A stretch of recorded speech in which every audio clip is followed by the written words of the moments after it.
कुमार जिंदल टोडा भीम का रहने वाला हूँ। इस प्रेजेंट आइटम जयपुर में रहता हूँ। मेरे को 29 तारीख को मालूम चला कि आपकी बाउंड्री पे कब्जा होने जा रहा है।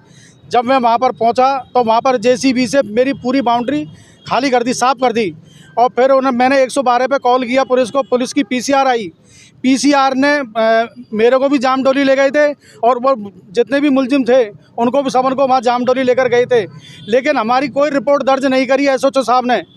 एसएचओ साहब ने रिपोर्ट लिखने के लिए मना कर दिया, क्योंकि वो उनसे पहले गुंडों से मिले हुए थे वो, इसलिए उन्होंने रिपोर्ट दर्ज नहीं की। फिर मैं इसके बाद में से मनीष जी अग्रवाल से मिला था, सचिन जी मित्तल से मिला था, आलोक जी सिंगल से मिला था। इनकी मेरे को कोऑपरेट मिली है। फिर जाकर के वहाँ पर अब रिपोर्ट दर्ज होने लगी है।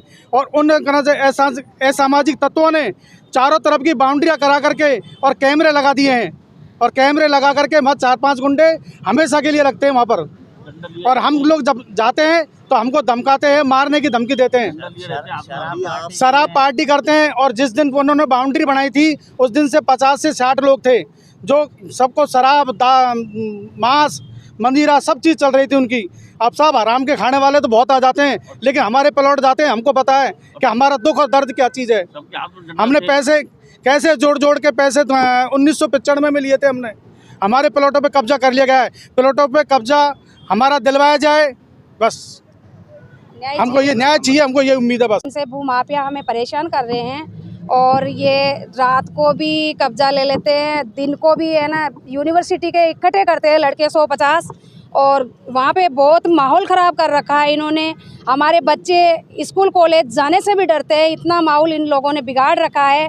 जैसे एक गरीब महिला है, इनके हस्बैंड भी नहीं है, इन लोगों ने कैसे कैसे प्लॉट लिया, इनके बने हुए प्लॉट तोड़ देते हैं। और जन्म से सर हम जामडोली थाना में 112 नंबर पे, 100 नंबर पे हमने कई कॉलें करी है, गाड़ियां आई है, लेकिन हमारा कोई सपोर्ट नहीं किया है। और जब से विजय लक्ष्मी मैडम और ये आलोक जी सर खड़े हुए हैं सिंघम, जब से हमें थोड़ी राहत मिली है, तो हम इन लोगों का धन्यवाद करना चाहेंगे कि ऐसे अधिकारी हमारे देश में खड़े हों जो हमारी सुरक्षा रहे। और हम लेडीज़ सर इन गुंडों से कब तक लड़ेंगे। किसी का हस्बैंड बीएसएफ में है तो किसी का कहाँ है, वो लोग वहाँ बॉर्डर पे ड्यूटियाँ कर रहे हैं और ये लेडीज़ यहाँ अकेली रह रही है। हम हमारे बच्चों को और हमारी कहाँ तक सेफ्टी कर सकते हैं सर।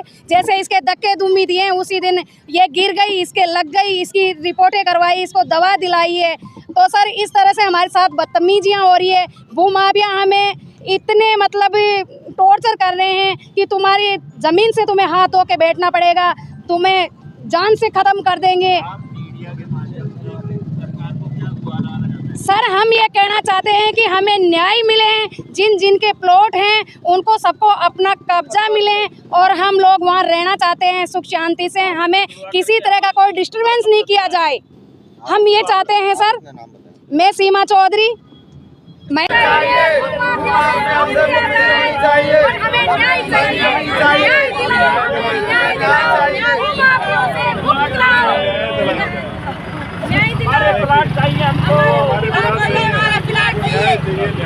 ये जामडोली थाने के अंतर्गत महेश विहार जो कि सुमेल रोड पे एक कॉलोनी है, जो आज से 30-35 साल पुरानी जो कॉलोनी बसी हुई है, 95 की कॉलोनी है ये।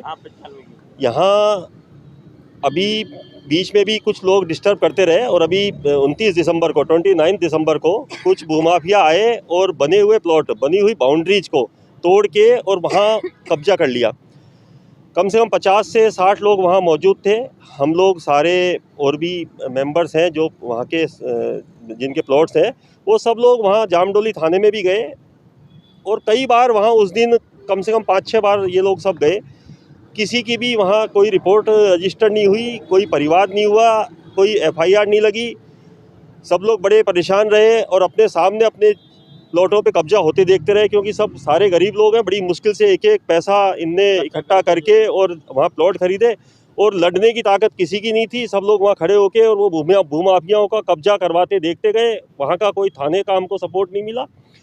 मैं चाहूँगा बाकी प्लॉट होल्डर्स भी अपनी अपनी उस दिन की वारदात के बारे में बताएं कि वो कैसे कैसे उनने आप लोगों के द्वारा 112 नंबर पे कॉल किया गया था, वहाँ से क्या आश्वासन मिला था? कोई सपोर्ट नहीं, वहाँ के लोकल थाने का हमको कोई सपोर्ट नहीं मिला और हमारे सामने हम अपने प्लॉटों के कब्जे होते देखते रहे। आप अपना पूरा नाम बताइए। मेरा नाम दिनेश बड़ाया है।